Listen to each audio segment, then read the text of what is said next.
오늘은 부족함의 은혜라고 하는 제목으로 하나님 말씀을 듣도록 하겠습니다. 부족하다라고 하는 것은 우리에게 별로 좋지 않다는 것이죠.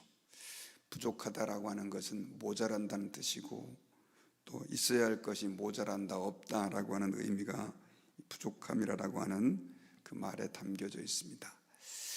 그래서 많은 사람들은 풍족하기를 원하고 부족하지 않기를 원하죠. 이거는 신앙생활에 있어서도 마찬가지입니다. 내가 조금 더 잘 주님을 섬겨서 조금 더 괜찮은 모습으로 주님 앞에 서 있고 싶은데, 이게 막상 살다 보면, 신앙생활 하다 보면 그렇지 않을 때가 너무 많습니다. 우리의 부족한 모습 때문에 왜 나는 이것밖에 안 되나 라고 하는 생각을 할 때가 굉장히 많아요. 그런데 하나님은 그 부족한 우리를 사용하신다는 것입니다. 하나님이 쓰셨던 인물들 가운데 사실 완벽한 사람은 한 사람도 없었습니다.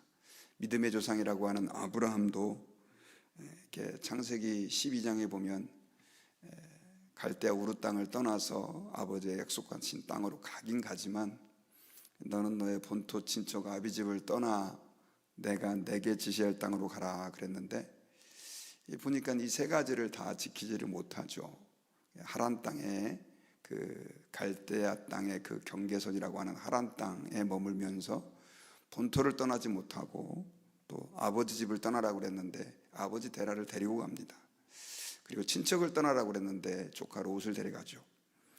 그런 연약한 사람이 나중에는 믿음의 사람으로 쓰임을 받게 됩니다. 오늘 본문에 나오는 다윗도 마찬가지입니다. 다윗은 많은 사람들이 생각할 때 정말 믿음이 좋은 사람이지만, 그리고 하나님이 보실 때 모든 왕의 표준이라고까지 얘기를 했지만, 결국 다윗은 참 부족한 게 많은 사람이었어요. 여러분 아시는 것처럼 그렇게 큰 실수를 저지르는 바람에 밧세바와 간음을 하고, 그로 인해 가지고 엄청 매를 많이 맞은 사람, 고난을 많이 겪은 사람 중에 하나라고도 할 수 있습니다. 그럼에도 불구하고 하나님은 다윗을 사용하셨죠. 오늘 본문을 보면 다윗이 얼마만큼 또한 리더십의 영역에서도 부족했는지를 알 수가 있습니다. 사실 다윗이 부족함 그러면 이제 밧세바와 간음한 것만 생각하지만, 사실 다윗은 그것 말고도 정치적으로도 그렇게 좋은 리더십을 가지고 있었던 왕은 아니었던 것 같아요. 오늘 본문에는 이제 이 압살롬의 그 반역 군대와 또 다윗의 그 군대가 그렇게 전쟁에서 승리한 이후에 이 다윗에게 압살롬이 죽었다는 소식이 전해진 후 다윗이 했던 행동에 대해서 기록이 되어 있습니다. 우리가 그 전절에서 33절에서 다윗이 압살롬을 얼마만큼 슬퍼하고 그의 죽음에 대해서 통곡을 했는지 기록되어 있었죠. 그가 그 소식을 접하고 2층문에 위층문으로 올라가 가지고 계속해서 내 아들 압살롬아 압살롬아 하면서 울고 있었습니다. 그리고 오늘 19장 1절에서도 어떤 사람이 이제 요압에게 왕이 압살롬을 위해서 슬피 울고 있다라고 하는 소식을 전하는데, 아마 얼마만큼 그가 서럽게 울었는지 그 다윗이 통곡하던 그 소식이 이제는 요압에게까지 전해지게 된 거죠. 그런데 이것이 요압에게만 전해진 게 아니라 모든 이스라엘과 특별히 다윗을 따르고 있었던 그 부하들에게도 다 전해지게 됐습니다. 근데 이 다윗의 통곡과 슬픔은 글쎄요, 뭐 이제 자기의 아들이 죽었으니까 아버지로서는 당연히 슬퍼할 수 있겠죠. 그리고 또 이전에 자기의 죄가 생각나서 마치 이것이 나 때문에 생긴 일이다라고 하는 죄책감 때문에 그가 그렇게 슬퍼할 수밖에 없었다라고 인정을 합니다. 하지만 그는 지금 왕이었고요. 그리고 더더군다나 그 압살롬은 그냥 자기의 아들이 아니라 다윗 왕에게 목에 칼을 겨눈 반역자의 수괴였던 거죠. 그러니까 개인적으로 그가 슬퍼한다 할지라도 다윗이 자기를 위해서 싸웠던, 또 압살롬의 군대와 같이 목숨을 걸었던 그 부하들을 생각한다고 한다면 자기의 슬픔을 조금 숨겨야 하는 게 정치인으로서는, 왕으로서는 당연한 행동이었다는 거죠. 혼자 몰래 지하 동굴에 들어가서 울든지 어쨌든 좀 안 슬픈 모습을 드러내야만 했던 거죠. 그런데 다윗은 그렇지는 않았습니다. 그냥 얼마나 통곡을 했는지 모든 사람들이 그것을 다 알게 될 정도였던 거죠. 그러다 보니까 그날 정말 자기의 목숨을 걸고, 지난번에 말씀드렸던 것지만 다윗을 따르는 군사는 한 4,000명 정도로 요세푸스가 본다고 그랬잖아요. 그러면 최소한 10배 이상의 군대와 싸워서 지금 다윗의 그 군사들이 이제는 전쟁에서 승리를 했는데 정말 기뻐하고 또 우리를 회복시키신 하나님께 대해서 감사하는 마음이 생겨야 되는데, 이 문제는 그럴 수가 없는 거죠. 그래서 그날의 승리가 슬픔이 되었다, 이렇게 성경에서는 기록하고 있어요. 그러면서 3절에서는 백성들이 그 성에 이제 들어가는데, 사실 승리한 개성장군으로 들어가야 됨에도 불구하고 싸움에 쫓겨 부끄러워 도망함같이 고개를 다 떨구고 눈치 봐가면서 성문으로 들어가게 된 것입니다. 계속해서 그 군대가 들어올 때 왕은 그들을 보면서, 그 소식을 들으면서 내 아들 압살롬아, 압살롬아, 내 아들아 하면서 울고 있죠. 이 구절이 지금 33절부터 시작해서 얼마나 많이 반복이 되는지 모릅니다. 자, 그런데 이런 상황에서 이걸 쳐다보고 있었던 요압은 참 기가 막혔습니다. 자기는 목숨 걸고 부하들 데리고 가가지고 다윗을 위해서 싸웠는데, 다윗은 지금 내 아들아, 내 아들아라고 울고만 있으니 군사들에게 위로를 좀 해주고 수고했다라고 격려도 좀 해줘야 되는데, 이게 무슨 왕이 이 모양이냐라고 하는 생각이 든 거죠. 그래서 이 요압이 이 집에 들어가 가지고 왕한테 이야기를 합니다. 아주 단도직입적으로 얘기를 하죠. 왕께서 5절에 보니까 오늘 왕의 생명과 왕의 자녀의 생명과 처첩과 비빈들의 생명을 구원한 모든 부하들의 얼굴을 부끄럽게 하셨습니다. 그러면서 6절에서는 왕께서 미워하는 자는 사랑하시고 사랑하는 자는 미워하시고 오늘 지휘관들과 부하들을 멸시하심을 나타내셨습니다.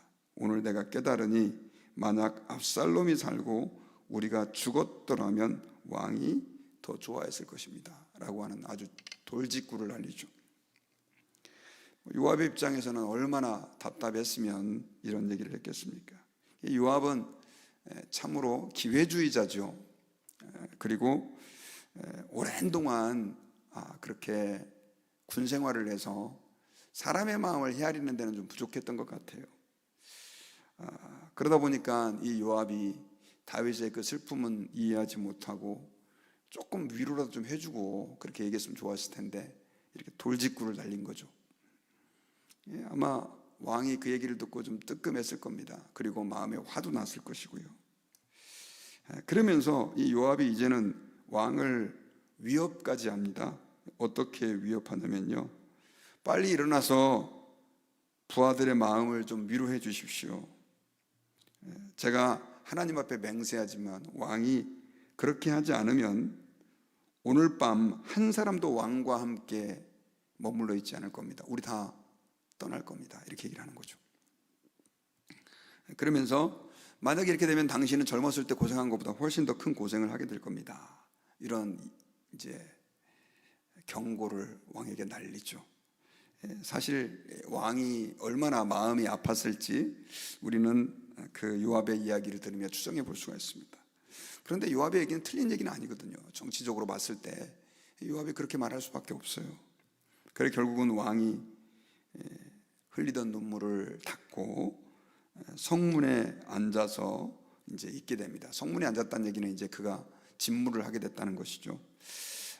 그렇게 되면서 이제 모든 사람들이 왕 앞에 나와가지고 이제 정상적인 삶으로 복귀가 되는 내용이 오늘 본문 가운데 기록이 되어 있어요.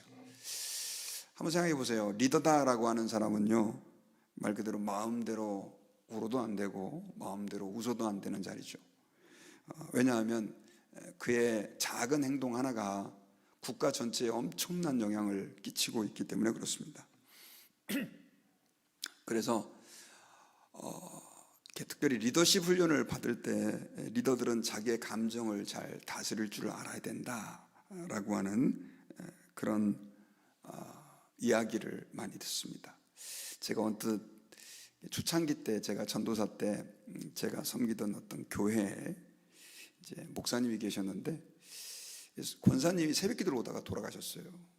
그래가지고 권사님이 새벽기도를 오다가 돌아가셨는데 얼마나 그 목사님 입장에서는 마음이 아프시겠습니까? 장례식이 진행이 됐는데 목사님이 막 통곡을 하면서 우는 거예요. 옆에서 볼 때 제가 참 목사님 입장에서 마음이 아프시겠다 이런 생각이 들었는데 막 목사님이 감정을 주체를 못하고 막 계속 우는데 근데 제가 옆에서 이런 생각이 들었어요. 목사님 저렇게 울면 저기 자녀들은 지금 어떻게 되냐고. 그러면서 제가 저분이 조금 감정을 좀 절제했으면 좋겠다. 물론 슬프긴 하겠지만 조금 자녀들을 위해서 조금만 더 절제했으면 좋겠다. 그런 생각이 들었던 때가 있습니다. 참 리더의 자리는 힘들어요. 내가 울고 싶어도 조금 절제해야 될 때가 있고요. 웃고 싶어도 때로는 사람들 때문에 또 그 다른 사람을 배려해서 웃지 못할 때가 있다는 거죠. 근데 지금 다윗은 내가 지금 말씀드렸던 상황과도 달라요. 지금 자기 목숨을 걸고 왕을 위해서 싸웠던 사람들이 다들 풀이 죽고 기가 죽어가지고 그렇게 왕 앞에서 승전한 그 대가에 대한 보상도 못 받고 그리고 오히려 더 압살롬이 죽었다는 것 때문에 나라가 침울한 분위기가 돼버린 것이죠. 좋은 리더십이 아닙니다. 그리고 여러분 제가 말씀드렸지만 다윗은 참 이제 이 이후에도 그 압살롬의 군대 수장이었던 아마샤를 자기 군사령관으로 삼으려고 하는 시도를 하게 됩니다. 참 이게 어떻게 봐야 될까요? 자기의 원수였던 사람을 사랑하는 건 좋은데 이게 정치적으로 보면 이거는 완전히 죄송합니다만 좀 미친 짓이죠. 그런 행동을 해요. 사울을 살려준 것도 마찬가지고. 그렇다고 한다면 그 사람은 좋은 정치 지도자로서는 낙제 점수죠. 낙제 점수. 그런데 하나님이 다윗을 붙잡고 계셨다는 것입니다. 글을 쓰셨다는 거죠. 그리고 하나님은 그 다윗을 사용하셔서 하나님의 일을 하고 계신다는 겁니다. 이게 참 아이러니한 거죠. 우리가 여기서 굉장히 중요한 사실 한 가지를 발견할 수 있는 게 뭐냐면요, 저는 하나님의 일들을 하는 사람들이 재능도 많이 필요하고 또 기술도 필요하고 또 리더십도 갖춰야 되고 이것저것 다 필요해요. 그런데 그거는 부수적인 거라는 것입니다. 그러니까 좀 부족해도 하나님이 그 사람을 쓰시고자 마음을 먹으면 그건 하나님이 쓰신다는 거죠. 저는 이제 목회자로서 참 고민이 많아요. 늘 생각해 보면 부족한 것들밖에 없다는 생각이 들어요. 그리고 이 부족함을 어떻게 내가 좀 메이크업 할까 고민을 하면서 사실 노력을 많이 하는 스타일입니다. 그런데 물론 그렇게 해야 되겠지만 성경에 보면 그렇게 해서 부족함을 메이크업 한다고 해가지고 하나님이 그 사람을 쓰고 부족함이 좀 있다고 해가지고 안 쓰고 그런 건 아닌 것 같아요. 하나님이 또 성경에서 보면 신약도 마찬가지로 주님이 쓰셨던 사람들 또 하나님이 함께 그들을 통해 일하셨던 사람들을 보면 부족한 게 없는 사람들이 없어요. 예수님의 그 12제자들도 마찬가지고 또 교회의 수장이라고 하는 베드로도 예수님을 3번이나 부인했던 사람이죠. 사도 바울은 예수님을 믿는 사람을 잡아서 가두고 죽이는 일에 앞장섰던 사람이에요. 사실 부족한 것이 없는 사람이 없습니다. 그런데 하나님은 그들을 통하여 일하셨던 것을 알 수 있어요. 그러므로 우리가 오늘 이 새벽에 하나님 앞에서 조금 부족한 나를 쓰신다라고 하는 하나님을 우리는 믿어야 합니다. 그리고 부족한 내 가족이나 부족한 다른 성도들마저도 하나님이 사용하시고 그들을 통하여 일하신다는 사실을 받아들여야 됩니다. 제가 어저께 팀 켈러 목사님이 쓰신 내가 만든 신이라고 하는 책을 보니까 이제 우상 숭배에 대해서 좀 얘기를 하고 있더라고요. 근데 거기에서 한 가지 완벽주의에 대해서 얘기를 해요. 완벽주의가 우상이다 이런 얘기를 하는데, 거기서 앤이라고 하는 한 자매님의 이야기를 들으면서 이분은 결혼을 정년기가 됐는데도 결혼을 할 수가 없었어요. 그러다가 늦지막히 이제 남자를 만나서 결혼을 했는데, 문제는 결혼을 했는데도 불구하고 또 애가 잘 안 생겨요. 그래서 열심히 하나님께 기도를 했는데 늦지막히 또 애가 생긴 겁니다. 그러니 그 애에 대한 사랑이 얼마나 각별하겠어요. 그래가지고 애를 위해서 엄청나게 많이 노력을 한 겁니다. 근데 이제 문제는 애가 초등학교, 이제 중고등학교 돼가면서 애들이 반항적이 되고 쉽게 말하면 문제가 돼버린 거예요. 그래서 팀 켈러 목사님이 그때 그런 얘기를 해요.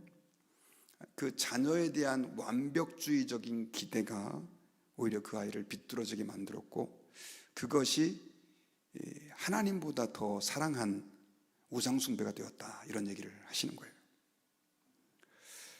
여러분, 하나님이 부족한 우리를 쓰시는 이유 중에 한 가지는 글쎄요, 제가 잘 모르겠지만 우리가 완벽해서 주님이 우리를 쓰시면 우리는 교만해집니다. 내가 뭐 한 줄 알고, 내가 잘난 줄 알고 그냥 부족한 모습 그대로 쓰는 거죠. 여러분 그거 아시잖아요. 대장금이 유명했던 이유는 뭐냐면 별로 식재료가 없어도 그거 가지고 너무나 맛있는 음식을 만들어내는 거죠. 또 의사들도요, 진짜 명의는 좀 이렇게 환경이 부족해도 그거 가지고 그냥 사람을 고치고 치료하는 능력이 탁월한 겁니다. 하나님은 부족한 우리를 쓰세요. 그러므로 우리는 나의 부족함을 저는 계속해서 개발하고 노력하고 또 힘을 써야 된다고 생각하지만 그거 가지고 너무 비관할 필요 없다는 거죠. 하나님이 나를 쓰신다, 나 같은 죄인을 예수님의 십자가의 보혈로 덮어주셨다라고 하는 믿음, 그리고 우리가 아까 찬송가에 고백한 것처럼 약하고 추해도 주께로 나가면 힘주시고 능력 주셔서 약한 나를 쓰신다라고 하는 믿음을 가지고 신앙생활을 해야 합니다. 그리고 또 우리 가족들을 대할 때, 특별히 내 남편, 내 아내, 또 내 자녀들 답답해 보일 수도 있습니다. 그리고 그들이 부족해 보일 수도 있지만, 그러나 그들을 통해서 또한 하나님이 일할 수 있다, 그들을 쓰실 수 있다라고 하는 믿음을 가지고 우리가 하나님께 맡기는 그런 믿음도 가져야 할 것입니다. 저는 오늘 말씀의 결론을 맺겠습니다. 다윗은 참 부족한 사람입니다. 어떻게 말하면 정이 참 많은 사람이고 하나님의 말씀대로 원수까지 사랑하는 그런 넓은 아량을 가졌지만 정치적인 지도자로 봤을 때는 정말 낙제예요. 특별히 압살롬의 반역을 그렇게 제압한 이스라엘 군대들에 대해서 그는 하지 말아야 할 행동, 또 절제해야 할 자기의 감정을 제대로 절제하지 못하는 부족한 사람이었습니다. 나중에도 보면 이 다윗이 정치적인 입장에서 보면 그는 결코 좋은 왕이라고 볼 수 있는 사람은 아니었습니다. 그런데 그가 그렇게 위대한 왕으로 하나님 앞에 세움받을 수 있었던 이유는 하나님이 그를 붙잡으셨기 때문이에요. 여러분, 오늘날 우리의 삶에서 가장 중요한 게 뭐냐? 열심히 내가 잘 준비해서 좋은 사람이 되는 것도 중요하지만 하나님이 나를 붙잡아 쓰시느냐 아니냐입니다. 부족한 사람도 하나님이 쓰시면 하나님이 그 사람을 통해서 일하십니다. 하나님은 돌들의 입을 열어서도 찬송 받으실 수 있는 분이고요, 내가 안 해도 하나님은 더 많은 일들을 할 수 있는 좋으신 하나님이에요. 그러니 우리가 하나님 앞에서 부족한 나를 쓰시는 그 주님을 신뢰하고 그것을 받아들이고 또 다른 사람들을 포용하고 그들의 부족함을 이해해 줄 수 있는 그런 아량이 우리에게 있어야 될 줄 믿습니다. 기도하겠습니다.